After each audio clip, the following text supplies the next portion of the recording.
Hello and welcome back to the KCC channel. I'm Rob and I hope you are having a wonderful day today. Today we're jumping into some malicious compliance. Our first story today comes to us from PMC 666. HR discovered that subjective rules can be applied subjectively, much to their annoyance. Let's jump right in. Here is a story from a while ago with malicious compliance on the part of my manager. It was just after 2000. And as I was working in IT, there had been a busy year leading up to the millennium. Now everyone was looking to get back to normal. The company had other plans for us and decided to make a third of the IT staff redundant. In my team of 12, this meant 4 of us. This wasn't really a problem, as even though I had just moved into IT a few years earlier, the job market was booming and getting a new job would be easy. This HR move was a bit of a surprise as we were very busy. Lots of the routine projects had been put on hold, so lots of catching up, but whatever, they knew best. Redundancy with this company offered a month's salary per year of service, way over the legal minimum. They were offering me a year's salary tax-free, mostly, to find a better paying job elsewhere. An offer that would be hard to say no to, but unfortunately, they were not going to ask. The way redundancy works for this company in the UK is that all the occupants of the role are ranked by very carefully selected criteria, and the lowest ranked are goners. The way the criteria are selected are to make them very subjective and capable of withstanding any legal challenge that might lead to an industrial tribunal. If there was one thing HR hated above all, it was legal hassles. Criteria would be things like expected to be able to contribute well in other divisions of the company, and other such evidence-free bullocks. Why this weird approach from HR? It isn't as daft as it may appear. When trying to reduce headcount, the options in the UK are natural wastage, offering early retirement, offering voluntary redundancy, or having compulsory redundancies. In a team role in IT at this time, what tends to happen is that nobody is old enough to retire. And offering early retirement was actually expensive, as it was based on a generous company policy. Offering voluntary redundancy means the deadwood stays. Forcing a selection process stops the good people leaving, no redundancy money, and allows getting rid of the poor performers. Or at least that was the plan. Anyway, my manager had been told he was being made redundant, which was a bit of a tactical error. He wasn't really adhering to the company line as strictly as he might have been had the circumstances been different. He gathered us together and asked who wanted to go. 4 of us, me included, volunteered. So all was good and everyone in the team was happy. My manager, maliciously complying with the ranking exercise, duly ranked us by the contrived criteria but interpreted to our ends and not the company's. These rankings were passed to HR. Process were run, runes scried, oracles consulted, and ultimately decisions made. Lo and behold, the gang of 4 came bottom of the pack. Because of the extremely subjective nature of the criteria, nobody could prove the rankings were wrong. My manager then let the team know who was staying and who was going, as was right and proper, and we each got "bye-bye loser" or "you're still on board" letters from HR. That wasn't the end of it though. HR somehow twigged they were being stitched up by my manager. Comparing the people leaving with the people with the highest annual appraisal scores was an exact fit. HR went into recovery mode and tried briefly to revoke the redundancies. This would have been totally legal except for one thing. It had been announced that we were bottom of the selection criteria. Continued employment would have been unthinkable, as we were declared least competent to do the job, and they still wanted rid of 1/3. If they had insisted, this would have been potentially constructive dismissal, either for the gang of 4 in a weird backwards way. This is when the employer makes life untenable for the employee, such as saying you are rubbish at your job and they want rid of you. Or, if another 4 were selected, then obviously the process was flawed and they claim unfair dismissal, company not complying with their own process. Considering the entire rigmarole, particularly the selection criteria ruse, was designed to avoid legal hassles, they were painted into a corner and had to let the 4 of us go. So thanks Dave for playing the system so well to get the outcome the employees and not HR wanted. Epilogue. It was, as expected, easy to get a new job in those halcyon days. I had decided to take 3 months off, but a really attractive role came up. I started 5 weeks later and have been there ever since. Epilogue 2. Eventually, talking to my friends who stayed, this round of redundancies was, as I sort of suspected, the precursor to eventual outsourcing. This was very much in vogue back then. About 2 or 3 years later, the overly slimmed down organization was transferred, called TOOP in the UK, Transfer of Undertaking, Protection of Employment, to an outsourcer. A bullet dodged there. TOOP means you transfer on your current pay and conditions, and you will rot with that salary, etc., until it is worse than your new employer's standard T&Cs. No pay rises, bonuses, increased holiday entitlement, nothing. This obviously also ends in another the Deadwood stays situation, as anyone who can get another job will as soon as the market moves past them. I'm not even going to pretend that I know how things work in the UK. All of this redundancy stuff kind of went over my head. But what I did get out of this story was that you had a boss that was willing to go to bat for you and get you what you wanted. That's a great person. Too bad they were losing their job. Do me a quick favor and take a look down below the video. If that subscribe button's still red, it means you're actually not subscribed to the KCC channel. Please hit that subscribe button for more daily Reddit stories. This next story comes to us from Credence Fearwater. Good luck when you end up costing the organization serious money in revenue loss, data loss, disaster recovery costs, etc. You're right, I really did need a vacation. Let's jump right in. I'm a young brown female in a company that is much older and mostly white.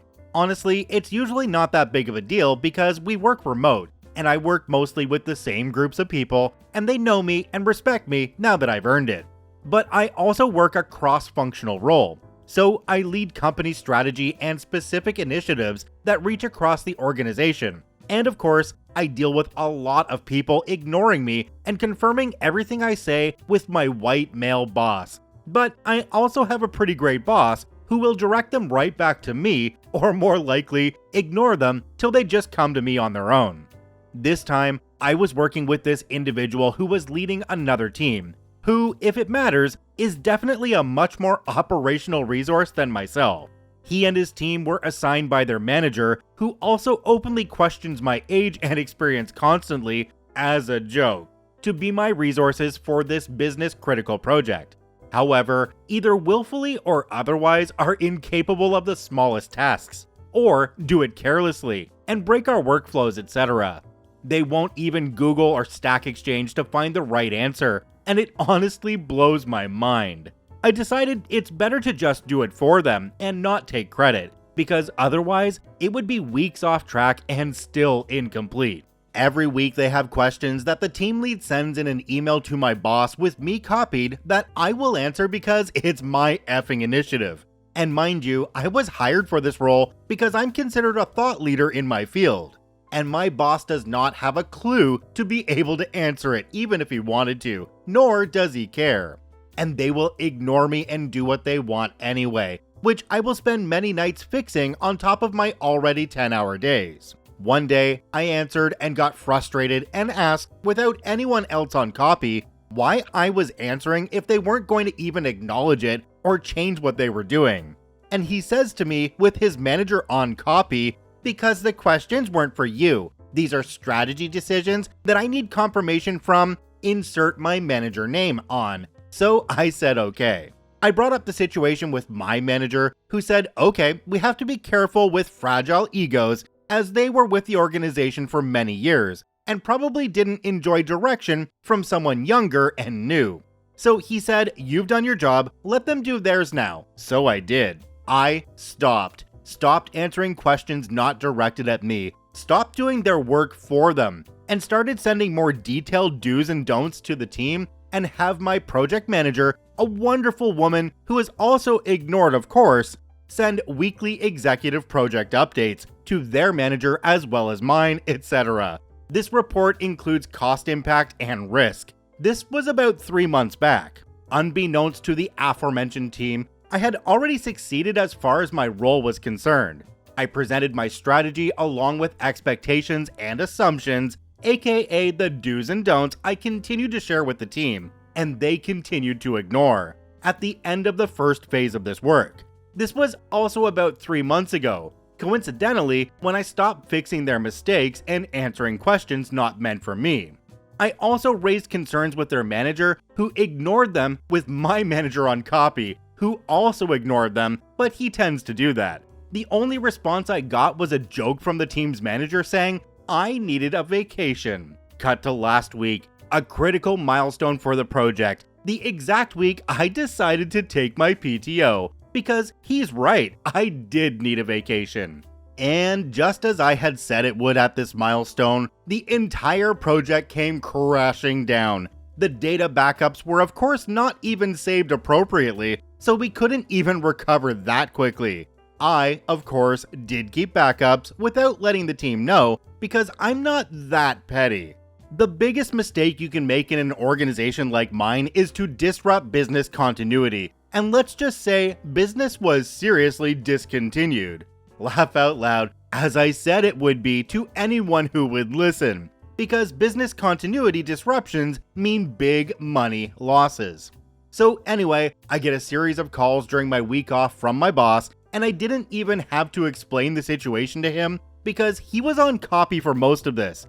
I had done everything, including save the day with my backup data backup in case they screwed up.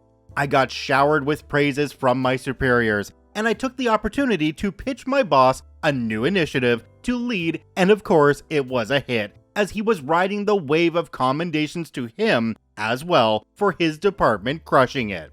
Have relatively no clue what happened to the team that was working with me though, guaranteed not much in the way of an actual consequence, but you know, they were under fire and will be for a long time. This story was very specifically non-specific. Like, we have no idea what you actually do there, OP, or your boss, or anybody else for that matter. But we do know that you covered your butt, your boss's butt, and your whole department, and let the other team fail. So, I'd say you did a great job. This next story comes to us from SagaNuts18. Don't stop painting the mural? Sure thing, boss. Let's jump right in. For the last 3 years, I have worked as a muralist for a mural company. It's hard work, but also rewarding, as I was beautifying public spaces. I had a good boss. He was a skilled painter who worked alongside us on big projects, in addition to providing us with plenty of financial incentives and encouragements. Unfortunately, he retired last year and gave full control of the company to his business partner. It immediately became a crap show. The business partner controlled the administration side of the company. He was not a painter and didn't understand the work it took. He would overbook clients and overpromise on completion dates. He never offered us incentives and would only berate us for not getting jobs done quick enough. We tried to tell him that the old boss have always encouraged us to take our time and deliver the best mural, as the company's reputation rested on the quality of our work. We also tried to explain that as artists, we want to be proud of the work that we put out there. He brushed it off with, "You're paid to finish jobs, just get it done." This was incredibly demoralizing, and after 2 months of churning out rushed work, we were burned out. One of our 4 muralists quit. The final straw came 3 months later. Our company won a huge bid to paint the side of a 5-story tall building using my design. I told the boss that it would take us 5 weeks to complete. However, a week before the project was due to start, he told us that we had 3 weeks. We protested, citing that we're down 1 muralist, safety issues, weather changes, and the complexity of the design. He, of course, told us that the contract had been signed and brushed off our concerns. He did, however, offer us financial incentives for overtime work this time, and knowing that there was nothing we could do, we accepted it. I simplified the design and we planned to stay late. The weather got bad as predicted. There were a few days of rain where we barely got work done. We fell behind and told the boss that he had to get us an extension. Our client was nice enough to grant another week, but our boss was pissed. He would show up to the job site regularly just to rush us. On the 3rd week, we were working when a light drizzle started. We were waiting in our cars hoping that it would pass when the boss showed up. The moment he saw us, he started accusing us of being lazy. to quote, "This is why we're falling behind." One of my coworkers said through gritted teeth, "Can't you see it's raining?" But before we could explain why we couldn't paint in the rain, the boss yelled, "If you're scared of a little drizzle, you shouldn't be a muralist. Get back to work." My coworker shot me a look, and I knew immediately the malicious compliance was on. The three of us got back on the scaffolding and began working. The boss smugly said, "See, that wasn't so hard," and drove off. We kept our smiles to ourselves. When the boss returned that afternoon, he was horrified. The rain had washed the wet paint down the building, leaving paint streaks dripping onto the rest of the mural. Basically, the whole mural, 3 weeks worth of work, was ruined. We noticed him staring slack-jawed, but we just kept painting. Then, he called us down and cursed us out with all sorts of profanity. When asked, "What the F were you guys thinking?" my coworker replied, "Well, you were the one who told us to do it." My boss's face turned beet red. Then he asked, "How the hell are we going to fix this?" My coworker simply replied, "You mean, how are you going to fix it? We've decided to all quit." And indeed, we had while we were working in that rain. We packed up our tools as the boss went from yelling to begging to yelling again. We just ignored him. That was the last day that we were on site. I felt so relieved the moment I got home. The aftermath. I got a call a week later from my old boss. I was ready to tell him that I won't come back to work, but it turned out that he just wanted to check in on me. He apologized for what happened. He also told me that my new boss lost the contract and had to fork out the money to repaint the whole wall blank again so that another muralist can take over. The company is floundering now. The new boss can't find anyone to replace us, and he probably never will. What he didn't realize was that finding even one good muralist willing to work for a company is difficult, let alone a team. Most muralists are more than happy to self-employ. More importantly, not many people have the skills and patience, as well as physical abilities to create beautiful large-scale artworks from great heights. I give it another few months before the company completely shuts down. My coworkers and I still keep in touch. They got a few mural projects in the work from clients that they knew during their time with the company.